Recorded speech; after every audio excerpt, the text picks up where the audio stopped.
In the shadows of Prohibition-era America, one name echoed through the streets of Chicago: Al Capone. He was not just a feared mob boss, but a symbol of brutality, glamour, and tragedy. This is the true story of the man known as Public Enemy Number One. In 1919, as America entered the Prohibition era, Chicago quickly became fertile ground for crime. It was here that a young man from Brooklyn, Al Capone, began his rise to power.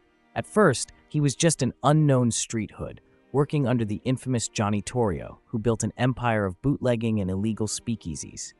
But behind that youthful face lay a cold mind, an unusual ruthlessness, and an endless ambition. Capone wasted no time proving his worth. He wasn't just a man who relied on fists. He knew how to use money to buy off police, politicians, and anyone who could serve his interests. Step by step, Capone became Torrio's right-hand man, a promising protege. But fate soon intervened. Torrio was ambushed outside his own home, riddled with bullets from a rival gang. Miraculously, he survived, but the attack left him shaken. Realizing Chicago was no longer safe, Torrio decided to retire and handed over his vast bootlegging empire, one of the largest in America, to Capone. At only 26 years old, Al Capone suddenly found himself the youngest mob boss in Chicago, controlling millions of dollars from illegal liquor. Yet that power was also a spark that ignited violent wars. From an unknown gangster, Capone had stepped into the very heart of the underworld, where every mistake could cost him his life. And soon Chicago would tremble at the name Big Al, the young gangster about to become America's worst nightmare. Once power was firmly in his hands, Al Capone wasted no time showing his ambition to dominate Chicago. He quickly built a massive bootlegging empire, where every barrel of beer and every bottle of whiskey brought in staggering profits. But to secure his throne, Capone relied on his most trusted weapons: violence and fear. He bribed police officers, stuffed money into the pockets of politicians, and turned men of power into obedient puppets. With rivals, Capone never hid his brutality. A wrong look, a word of defiance, even the smallest misstep could mean instant death. Stories spread of how even Mayor Joseph Clenna, the very man Capone had helped put in office, was beaten down on the steps of City Hall simply for daring to speak against illegal speakeasies. That act was a chilling declaration. No one, not even the government, could defy Big Al. Capone's notoriety wasn't just rooted in his cold-blooded violence. It also came from the way he turned himself into America's first celebrity gangster. Unlike other mob bosses who hid in the shadows, Capone thrived in the spotlight. He paraded through Chicago in flashy suits, flanked by bodyguards, making sure everyone knew exactly who he was. He lived in luxury hotels, sat proudly in the center of every banquet hall, daring the world to challenge him. But this arrogance was a double-edged sword. The more Capone flaunted his power, the more enemies he created. For Capone didn't just want wealth, he wanted everything. And in the pursuit of total control, Chicago would soon be drenched in blood, as a war unlike any before was about to erupt, one so savage it would make the entire nation tremble. While Al Capone thrived in the spotlight of Chicago, another name was rising in New York: Charles "Lucky" Luciano. Two men, two worlds. Yet their visions of power stood in stark and chilling contrast. Capone chose the path of publicity. He craved attention, loved being the center of every party, where everyone had to notice Big Al in his flamboyant suits, surrounded by bribed police and politicians. For Capone, power wasn't just about money or guns. It was about making the entire city tremble at the sound of his name. His career was a bloody performance, staged in full view of the press, every headline turning him into America's first celebrity gangster. Luciano, however, was the opposite. Raised in a world no less violent, he had learned a crucial lesson from his mentor, Arnold Rothstein. Organized crime could only survive long-term if it stayed hidden. No noise, no boasting. Luciano built his empire like a business. He believed public violence only brought disaster, revenge from rivals, and dangerous scrutiny from the government. For Luciano, true power wasn't in the gunshots, but in the secret deals made in the shadows, where profits were shared and no blood needed to be spilled. These two philosophies clashed like fire and ice. Chicago burned with Capone's street wars, while New York quietly grew under Luciano's steady hand. As Capone sought to rule through fear and open violence, Luciano dreamed of uniting the entire underworld into a single organization where the mafia families could coexist and grow rich together. This contrast didn't just mark two different men, it shaped the fate of organized crime in America. One man would fall, undone by his arrogance and love of the spotlight. The other would ascend, ruling from the shadows and laying the foundations of a criminal empire that would endure for generations. When Al Capone had secured most of Chicago under his control, only one name stood in his way: George "Bugs" Moran, leader of the North Side Gang. Moran wasn't just a rival, he was a sworn enemy, the man behind the attempted assassination of Johnny Torrio, Capone's mentor and benefactor. For Capone, there was only one choice: wipe out Bugs Moran and claim Chicago for himself. The city quickly descended into bloodshed, a conflict the press dubbed the Beer Wars. Beer and bootleg liquor became the lifeblood of organized crime, and anyone who dared touch this fortune paid with blood. Capone unleashed his soldiers to shut down Moran's speakeasies, blew up his supply trucks, and gunned down his men in broad daylight. Moran struck back with equal ferocity, sending gunmen to spray bullets into restaurants and hotels frequented by Capone. Chicago had never seen such chaos. The streets became battlefields, citizens lived in constant fear, and newspapers splashed headlines about a city ruled by gangsters. But to Capone, spilled blood was simply a necessary step. He wanted to transform Chicago into his personal kingdom, where every barrel of beer and every dollar passed through his hands. The war between Capone and Moran was no longer about territory. It was a death struggle, where only one man could survive to sit upon the throne of Chicago's underworld.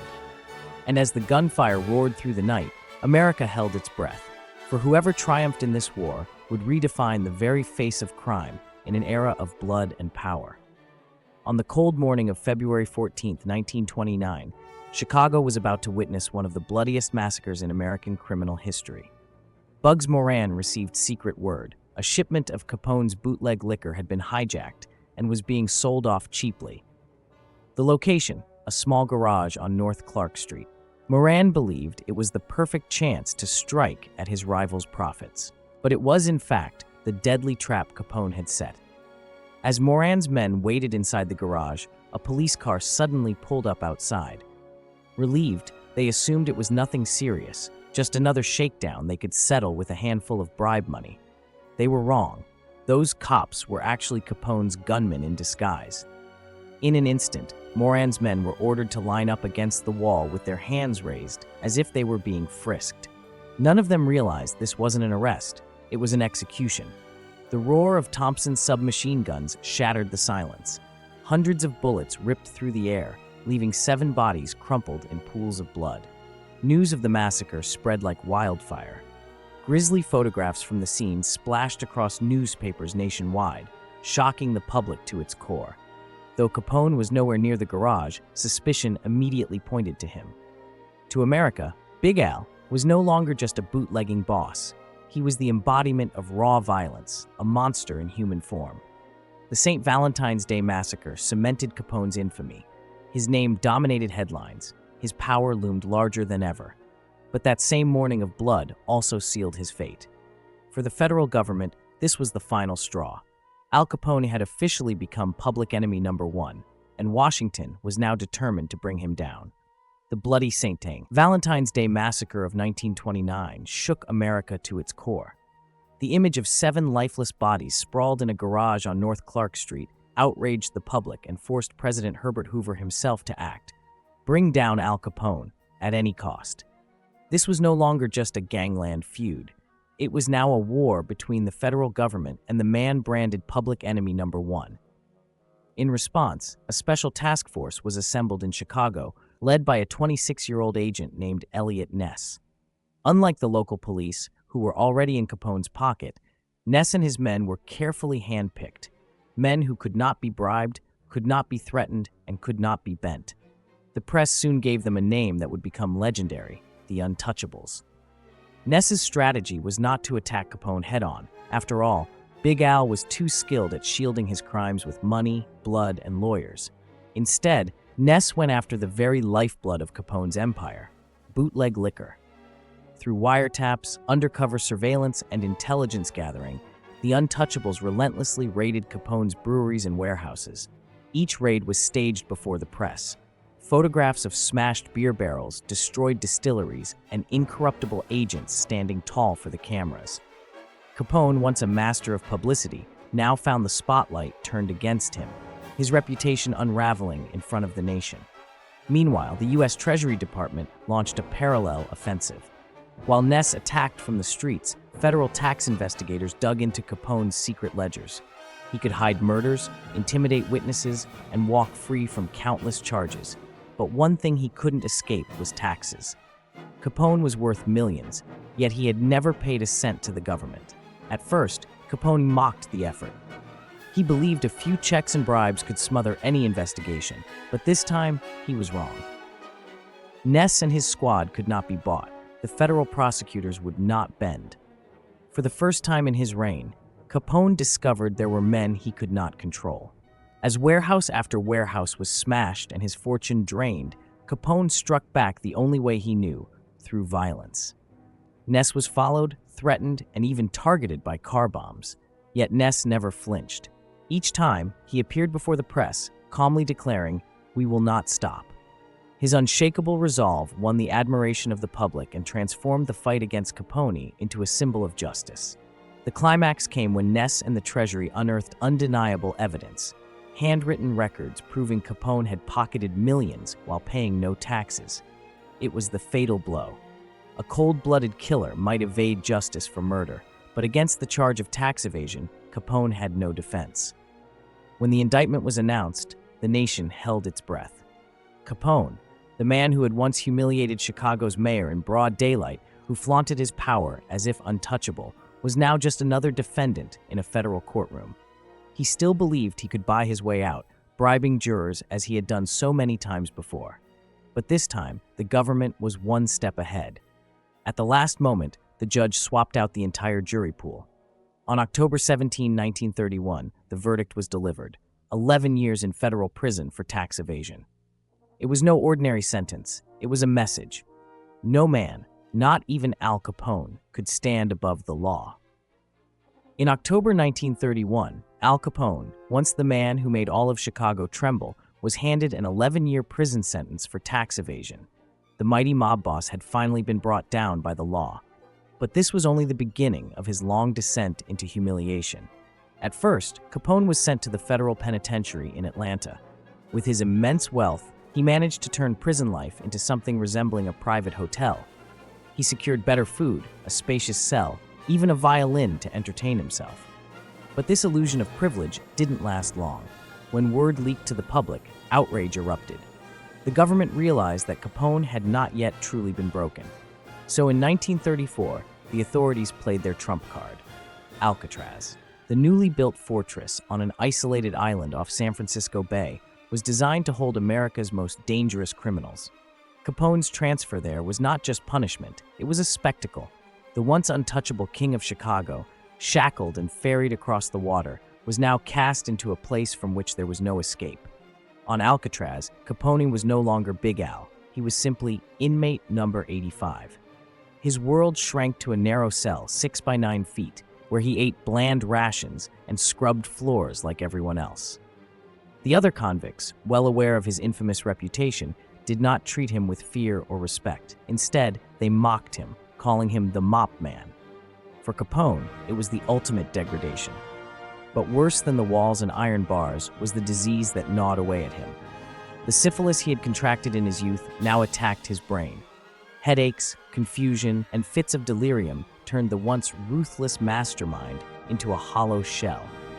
The man who once commanded a city now babbled incoherently, diminished to the mind of a child trapped in the body of a legend. When Capone was released from Alcatraz in 1939 on medical grounds, the gangster who returned was no longer the fearsome overlord of Chicago. He was a broken man, his intellect reduced to that of a 12-year-old, a fallen icon whose power had crumbled into pity and obscurity. After leaving Alcatraz in 1939 due to failing health, Al Capone was no longer the feared kingpin who had once terrified America. Syphilis had ravaged his brain, reducing him to a broken shell of his former self. His memory deteriorated rapidly. At times, he failed to recognize even his closest relatives, once asking his own sister, "Who are you?" In his lavish mansion on Palm Island, Florida, Capone spent his final years like a prisoner inside his own body. Once the man who ordered massacres and ruled Chicago with blood and fear, he now wandered aimlessly through the garden, muttering nonsense like a child. Journalists describe the sight as a tragic comedy, the world's most feared gangster reduced to a frail man, crushed under the weight of his past. On January 21, 1947, after suffering a massive stroke, Al Capone died at the age of 48. There were no gunshots, no spotlight, no grandeur. His death was quiet, almost ordinary, yet its echo thundered across America. Capone had once hoped to be remembered as a Robin Hood of Chicago, but history etched his name in blood and brutality. And in the end, it was not his power but his arrogance, his hunger for the spotlight, that doomed him. His downfall became the ultimate lesson for the underworld. Those who crave too much light will eventually be consumed by it.